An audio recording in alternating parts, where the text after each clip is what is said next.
ರಾಮ ರಾಮ ಎಂದು ಲಕ್ಷ್ಮಣನು ಬಂದನು.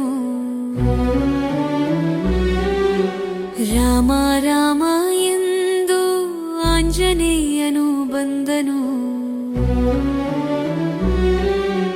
ರಾಮ ರಾಮ ಎಂದು ಸೀತೆಯು ಬಂದಳು. ರಾಮನನ್ನು ಬಿಟ್ಟು ಇರುವವರು ಯಾರು? ರಾಮ ಇಲ್ಲದ ಜಾಗ ನೋಡಿದವರು ಯಾರು? ರಾಮ ರಾಮ ರಾಮ ರಾಮ